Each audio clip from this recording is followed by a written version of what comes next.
Hi, my name is Coleman.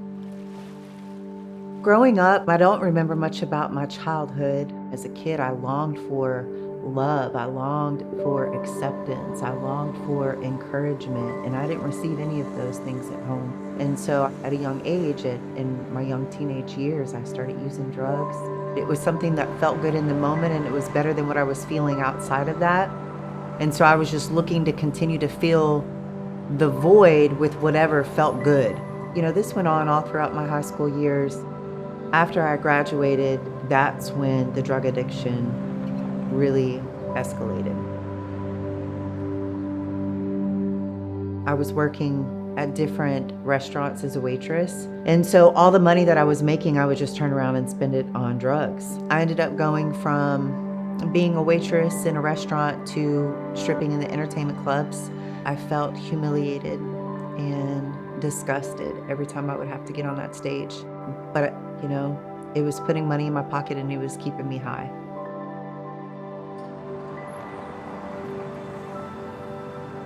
The economy at the time in the clubs, it went bad, and so I wasn't making as much money as what I had been making. And so I ended up sleeping in my car.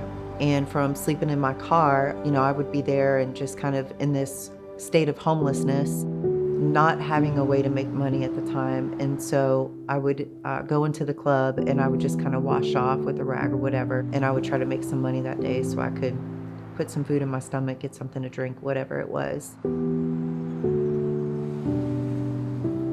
I was alone the whole time. I didn't have any friends. I didn't have any family. I had no one.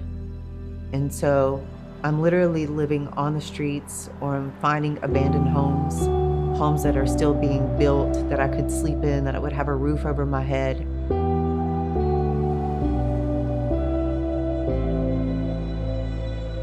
I remember I had found some generic pain pills in one of the cabinets, and I told myself that I was going to kill myself. I hated my life and I wanted out. I felt like I was just a body that was taking up space in the world.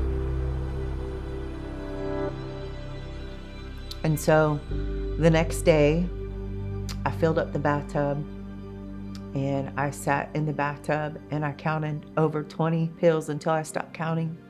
And then I probably took another 5 or 6. And my hope was that I would just lay there and I would pass out and I would drown in the water. And God said it wasn't time.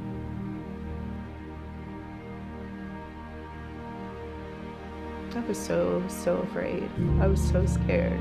And I remember there would be nights I would just cry out to God. Why? Why? Why would he even keep me alive and allow me to continue to go through what I was living through? How was that even okay? It was so dark. My life was so dark and I was so broken. But I always had this little glimpse of hope that I was able to hold on to. It was small. It was like the size of a mustard seed. But it was the only thing that I could hold on to. And I hope one day everything's going to be okay.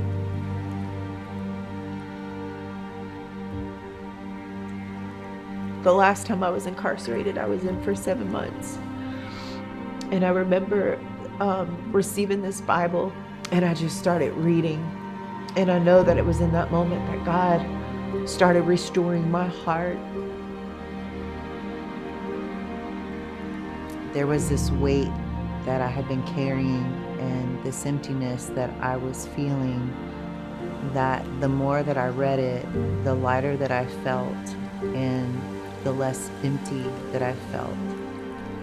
I think there comes a point in our life when you're so broken and you feel so hopeless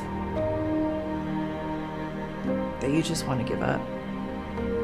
You think that your life is over, and even when something good starts to happen, it's like you want to self-sabotage because nothing good has ever happened, so why would anything begin now?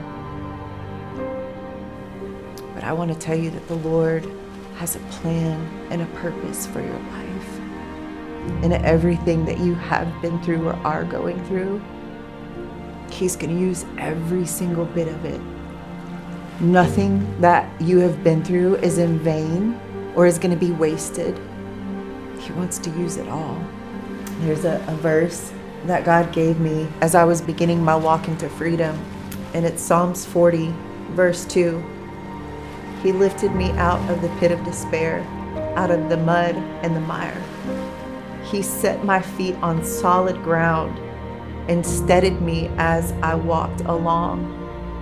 And that's what the Lord wants to do for all of us. He wants to take us out of that pit of despair and set our feet on solid ground. And He's not going to just leave you there. He's going to walk with you the whole entire way.